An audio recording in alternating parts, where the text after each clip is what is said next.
buenas noches. Bienvenidos a Sala de Prensa de Noticias Caracol Ahora.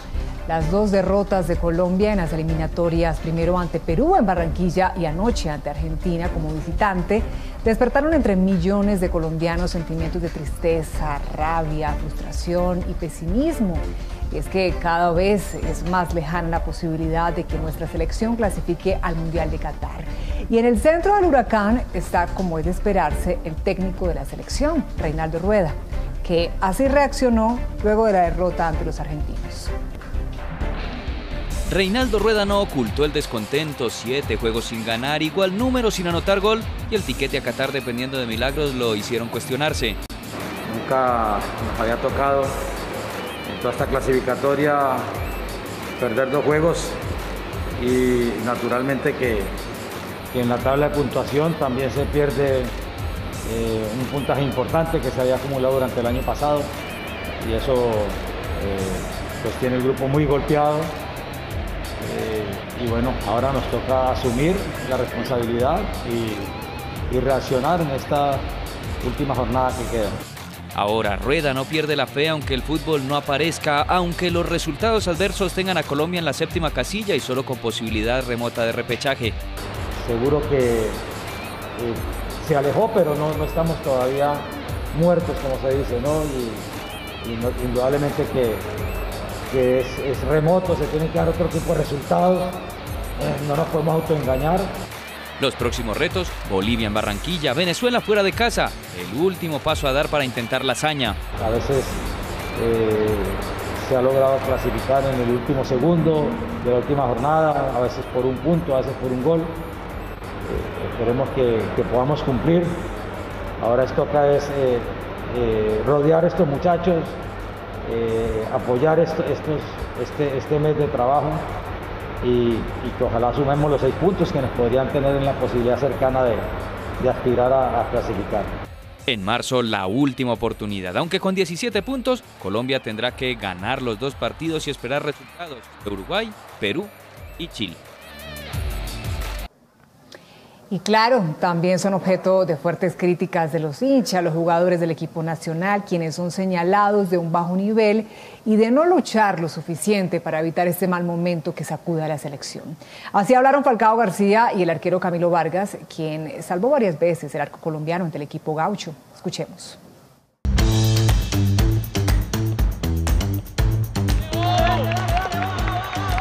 Tras la derrota, Falcao volvió a dar la cara. Una tristeza enorme por no llevarnos un resultado positivo. Sabíamos de la necesidad que teníamos. Fue claro que lo planeado no salió como se esperaba.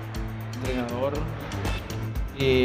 quería que mantuviéramos el 0, que pasaran los minutos y que nos fuéramos tomando cada vez más confianza, que les dejáramos salir para encontrar en el contraataque los espacios para lastimar a Argentina.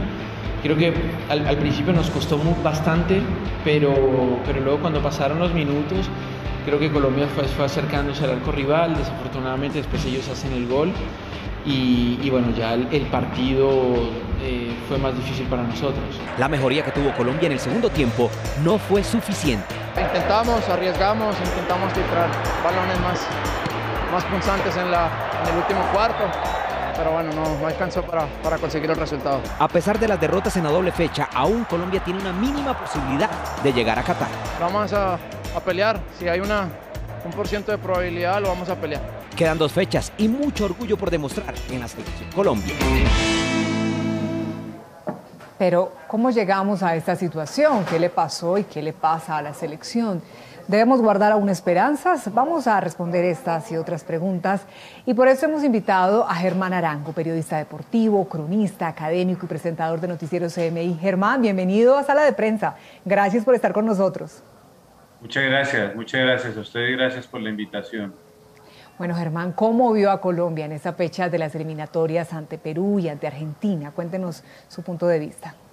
Pues mira, yo la vi como la prolongación de una angustia que nosotros venimos viviendo desde que se empezó a jugar la segunda vuelta de las eliminatorias. Son 18 partidos, nos faltan 2 contra Bolivia y contra Venezuela, pero ya llevamos 7, es decir, la segunda parte en la que no solamente no hemos encontrado una victoria, sino que también se nos ha cerrado el camino del gol.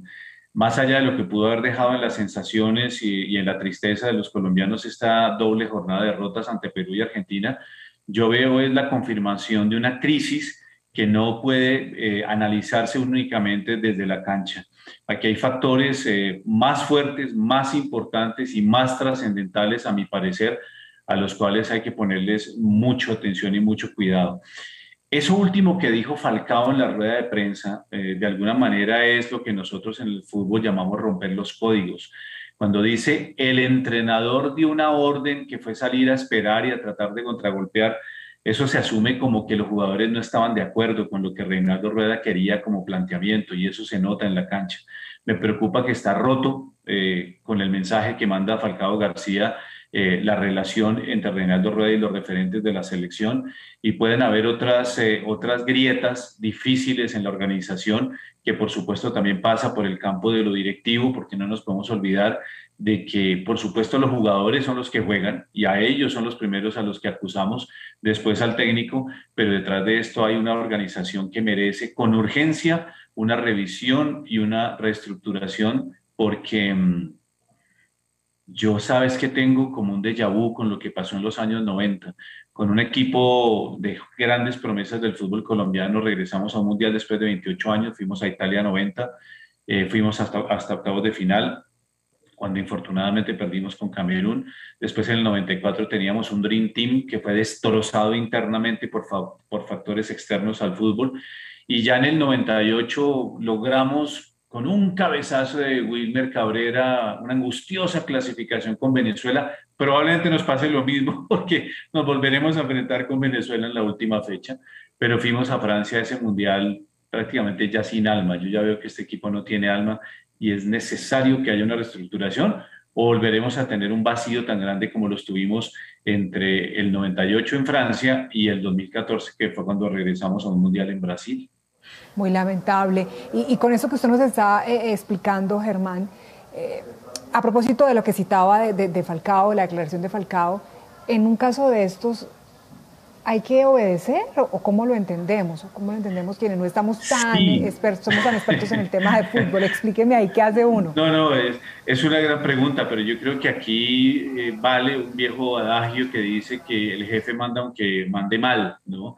Definitivamente hay un momento en que también los jugadores deben pensar, mira, los jugadores en el túnel, los jugadores antes de empezar el partido, los jugadores en el entretiempo, y no es la primera vez que hubiera sucedido, después ellos juegan su propio partido, pero frente a unas indicaciones, frente a unas instrucciones y sobre todo teniendo en cuenta el momento tan difícil en el que estaba Colombia, con una derrota a cuestas como local frente a Perú, con 7 partidos sin marcar gol, pues de alguna manera ellos dijeron pues que salga el responsable de lo que nos indicó hacer a responder por lo que hicimos, porque eso fue lo que nos mandaron a hacer.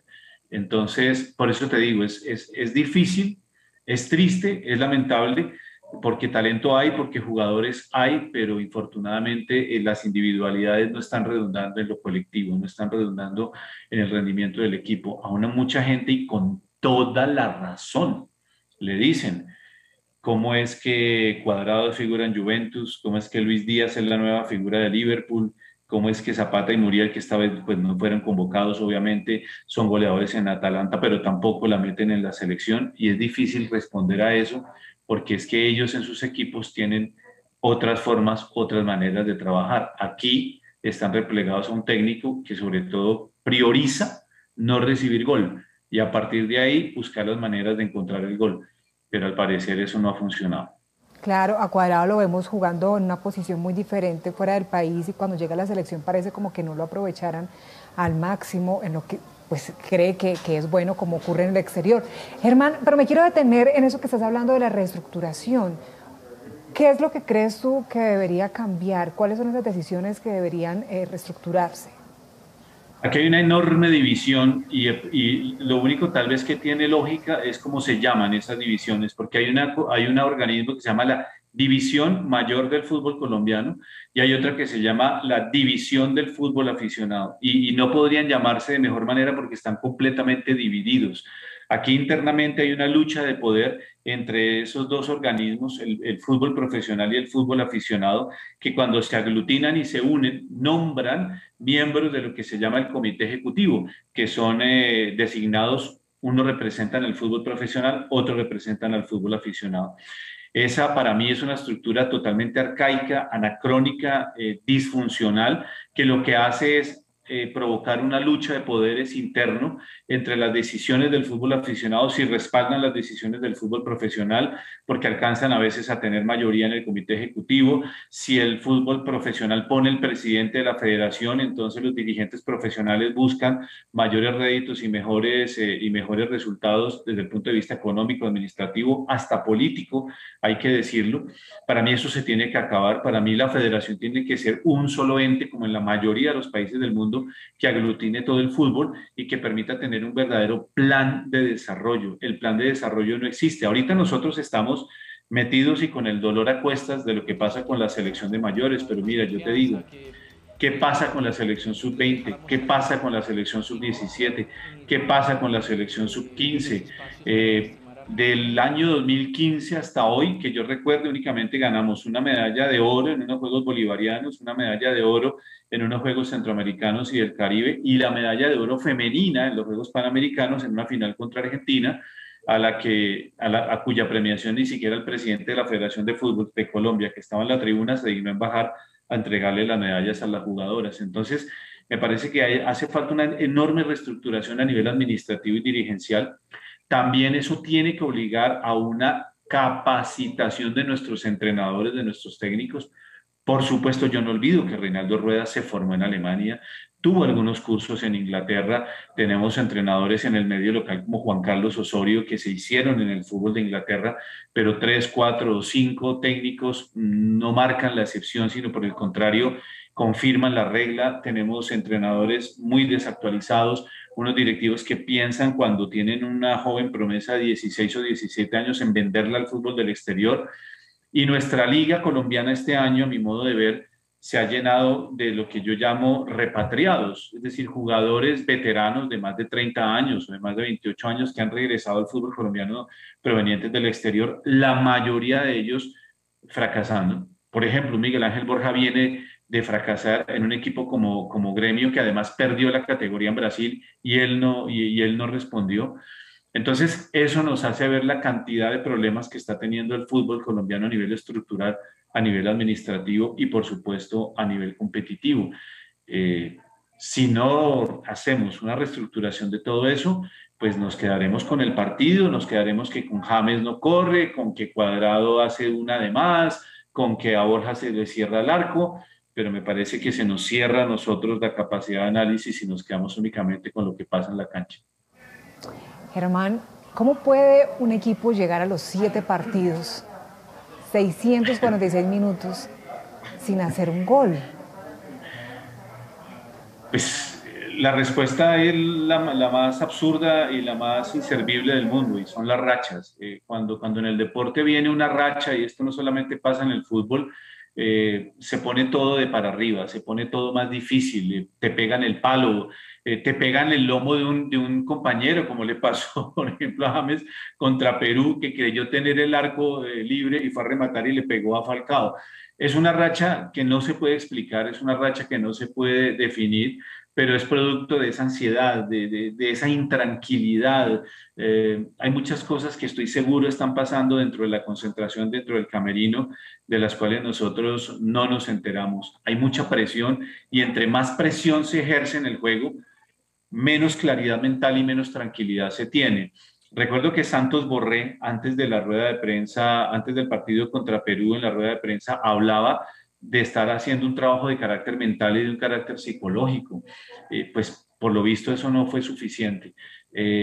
Puede haber, esto ya lo digo desde el terreno de la especulación, porque infortunadamente la selección está muy cerrada por dentro, puede haber divisiones internas, y aunque uno crea que con la camiseta todo funciona y fluye para el bien del equipo, si no hay armonía, si no hay confianza, si no hay un convencimiento de que lo que se está haciendo es lo bueno, pues difícilmente se puede llegar al gol. Insisto, la declaración de Falcao después del juego contra Argentina fue una declaración de un camerino roto.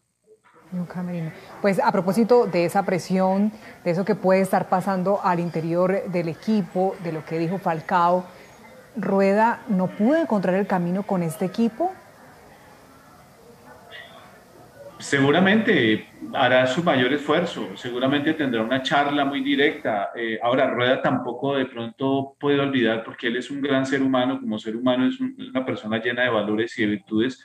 De pronto no olvida lo que pasó con esta selección en Barranquilla contra Uruguay y en Quito contra Ecuador, cuando esas dos derrotas consecutivas llevaron precisamente a la federación a terminar el contrato a Queiroz. De pronto puede estar sintiendo esa misma situación que lo puede estar rodeando.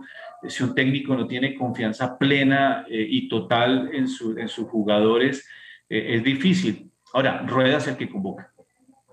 Y cuando convoca también se equivoca cuando convoca. Yo no entiendo cómo, por ejemplo, frente a Argentina, los últimos dos cambios tratando de cambiar la dinámica del partido, los hizo con los jugadores a los que tuvo que llamar, porque a los que había llamado inicialmente no pudieron venir por estar por COVID y por temas de salud. A Muriel lo reemplazó con Luis Suárez, o sea que a Luis Suárez no lo tenía en la convocatoria. Y al señor Jefferson Lerma lo convocó con Víctor Cantillo, a quien tampoco tenía entonces en sus cuentas para convocarlo. Los convoca de emergencia y al final los pone a jugar contra Argentina como diciéndoles, salven ustedes esto. Entonces, creo que Reinaldo Rueda también está lleno de mucha confusión por dentro y no le va a quedar fácil. Yo no creo que le quede fácil frente a Bolivia y frente a Venezuela reagrupar futbolísticamente a un equipo que no le ha funcionado en más de 7 fechas. Y en medio de esa decepción y de los lamentos que hemos escuchado, muchos se preguntan por qué la federación dejó ir a Pekerman. ¿Usted qué piensa? ¿Es válido? Que es estéril pensar en eso, porque Pekerman se iba a ir porque desde el año 2015, cuando Luis Bedoya se va a responder ante la justicia de los Estados Unidos, la nueva conformación de la Junta del Comité Ejecutivo de la Federación de Fútbol no empieza a tener una buena relación con Pekerman.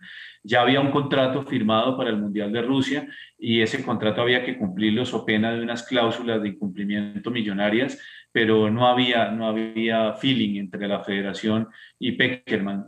Yo entiendo a la gente que dice que extraña mucho a Pekerman, porque al fin y al cabo, pues sí, nos llevó a unos cuartos de final de un mundial, se jugó un fútbol que al hincha le gustaba. Pekerman fue ante todo un motivador, le dio un estatus y una jerarquía y una condición al futbolista que el futbolista lo agradece, pero Pekerman después de Rusia creo que ya no tenía mucho que darle a la selección, y menos bajo las condiciones contractuales que esta federación le estaba poniendo. Entonces ya Pekerman era más un capítulo de 2 mundiales y de unos resultados interesantes, más que un proyecto deportivo que a esta federación le interesaba continuar. Bien, y ahora vamos con la salida de Carlos Queiroz, luego de las goleadas sufridas ante Uruguay, 3-0, 6-1 ante Ecuador. Pues hay voces que sugieren que algo muy raro pasó por ahí. ¿Usted qué cree? ¿Se debió continuar con el proceso con el portugués? Es que muchas cosas vinieron en contra de Queiroz desde su propia llegada. Puede parecer un hecho secundario, pero la sola barrera del idioma de Queiroz, aunque trataba en su máximo esfuerzo de hablar un buen español, empezó a hacer ruido.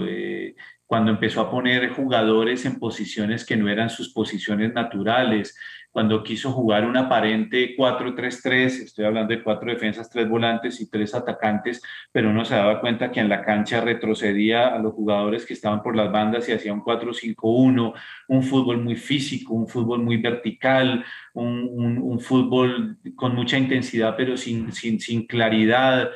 No niego que se consiguieron resultados importantes, por supuesto, por ejemplo, aquella victoria frente a Argentina en la Copa América que se jugó. Sí, hubo resultados, pero no era una selección que se sintiera cómoda, que se viera cómoda. También Queiroz, así como yo hago la crítica de Reinaldo Rueda, hizo cambios, si se me permite la expresión, absurdos en medio de los partidos. 4 cambios cuando va perdiendo por goleada frente a Ecuador en Quito y 4 jugadores para que el equipo se termine de romper. Creo que es que la federación se demoró 6 meses en nombrar el reemplazo de Pekerman, nombró interinamente a Arturo Reyes, no funcionó, y entonces cuando trajeron a Queiroz, Queiroz ya estaba encima de la competencia, estaba a menos de un mes de la competencia. Entonces creo que todo eso también fueron factores desfavorables. Queiroz venía de una situación difícil en Irán, él salió de la selección de Irán peleado con la Federación de Irán,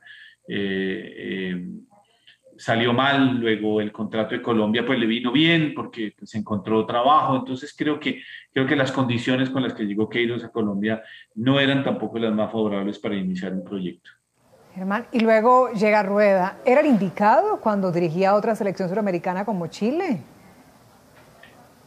Y la manera como sale de Chile, ¿no? La manera como sale de Chile, no sale bien de Chile, él mismo quería salir de Chile, y fíjate la ironía, después de que Reinaldo sale de Chile, vienen algunos mensajes de jugadores chilenos destacando, resaltando y valorando sobre todo la condición humana de Reinaldo Rueda como líder de un grupo.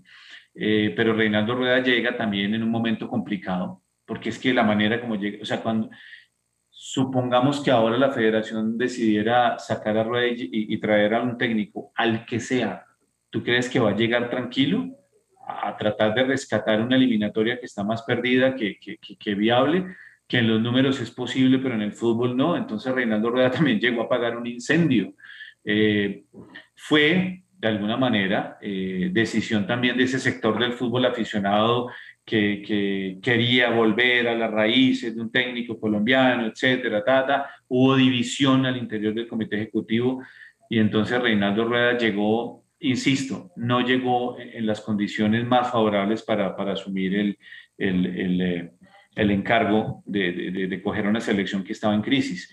El antecedente de Reinaldo de haber ganado la Copa Libertadores con Nacional lo avalaba, también su experiencia como seleccionador nacional, un técnico mundialista, pero no era ese momento, no era el gran momento. Y anímicamente, lo sé,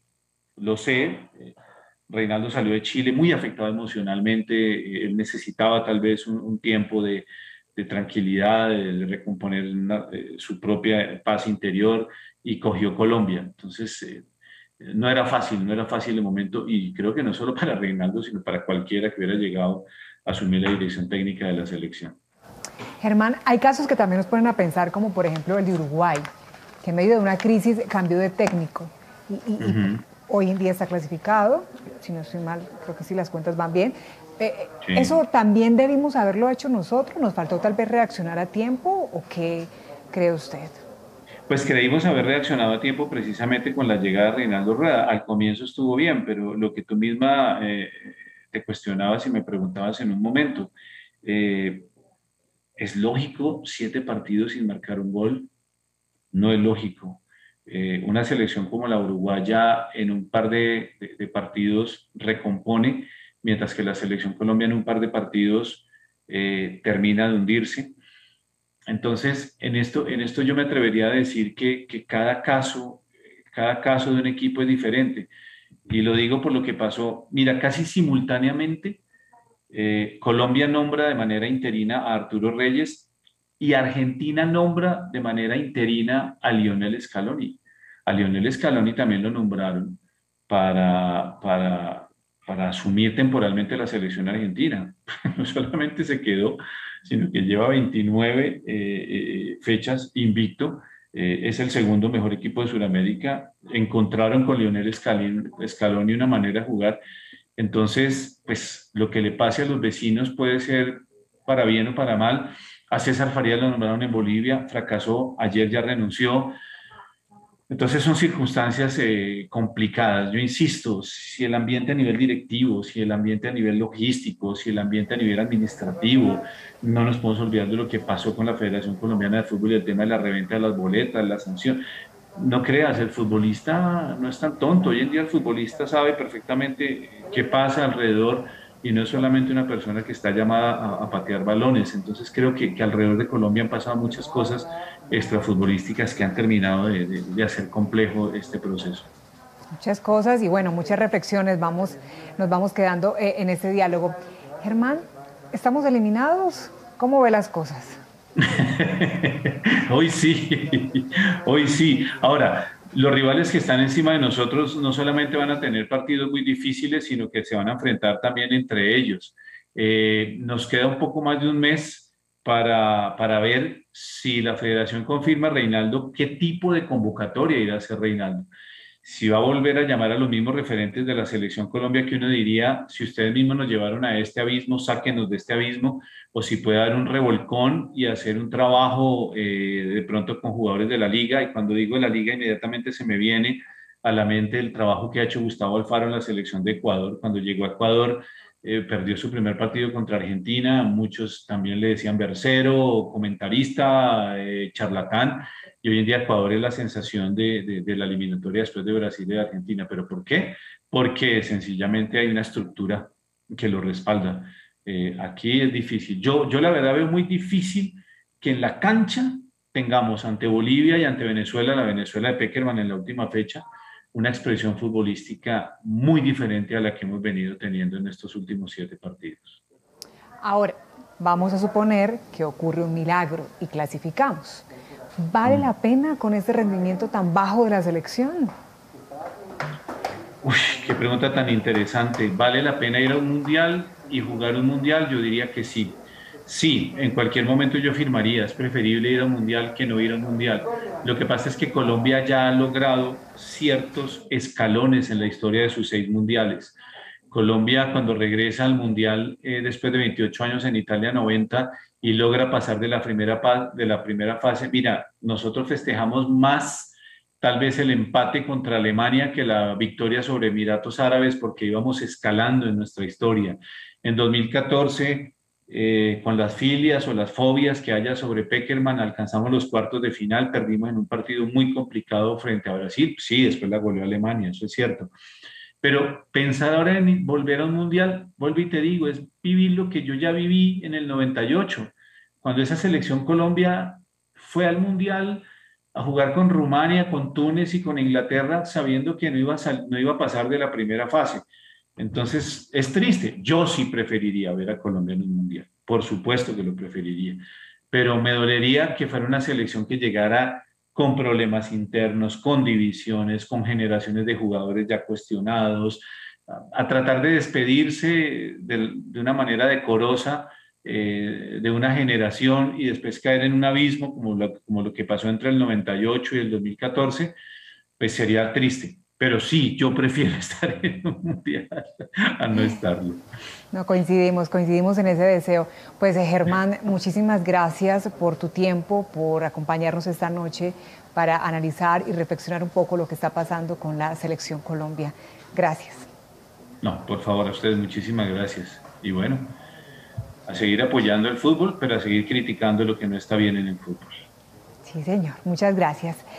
Nosotros ahora hacemos una pausa y cuando regresemos los invitamos a conocer qué tiene hoy en el radar Ricardo Ospina. Ya volvemos.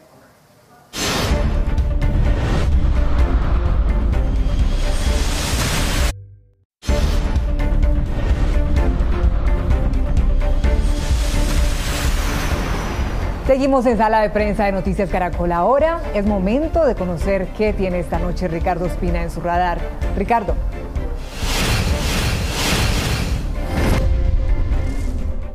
Saludos para todos en Sala de Prensa de Noticias Caracol. Ahora, hoy entra en el radar Hidroituango, una de las obras civiles más grandes en la historia de Colombia, que ha estado marcada por las contingencias y las dificultades. La más reciente de ellas ocurrió en abril de 2018, cuando una emergencia que taponó los túneles de desviación estuvo a punto de causar una catástrofe aguas abajo del río Cauca, y que apenas ahora está teniendo una solución definitiva. Y por eso hoy entra en el radar Hidroituango, porque desde la Casa de Máquinas, que es el corazón del proyecto, el gerente de EPM, Jorge Carrillo, el alcalde de Medellín, Ariel Quintero, y otros expertos dieron finalmente el anuncio que el país estaba esperando, y es la fecha de entrada en operación de la primera de 8 turbinas que tiene Hidroituango, el 26 de julio del año 2022. Ese día entrará a operar una de las turbinas, que tendrá potencia suficiente, según dijo hoy Carrillo en Blue Radio, para iluminar ciudades tan importantes como Pereira o Ibagué. Y esa es la importancia de que empiece a generar energía Hidroituango. Faltarán otras 7 turbinas para entrar en operación. La segunda de ellas entrará seguramente en noviembre de este año en operación. Pero además el doctor Jorge Carrillo, gerente de EPM, habló sobre el futuro de la obra, porque falta una segunda fase, lo que hasta ahora está en contrato y que ha tenido tantos líos por cuenta del fallo de la Contraloría, que finalmente fue subsanado por el pago de cerca de 900 millones de dólares de la aseguradora española Mapfre con los constructores actuales, es la segunda fase, es decir, la construcción de las turbinas 5 a la 8, que necesitará una nueva licitación, aunque no habrá vetos. Los actuales constructores podrían participar de esa nueva licitación. Llamó la atención que en el evento que se realizó en las últimas horas no estuvo presente el presidente Iván Duque, que fue uno de los estructuradores de la solución para Hidroituango, que estuvo en serios problemas, estuvo en muchas dificultades y estuvo a punto de no entrar en operación, lo cual hubiese sido muy crítico para la seguridad energética del país, porque entre otras cosas, el país pudo haberse visto forzado o a un racionamiento de energía o al aumento de los precios de las tarifas de ese servicio eléctrico básico. Por eso es una buena noticia que ya haya fecha, 26 de julio de 2022, de la entrada en operación de la primera de 8 turbinas de Hidroituango. Gracias, Ricardo. Así terminamos. A ustedes gracias por conectarse con nosotros. Ya viene Signo Pesos. Que tengan buena noche.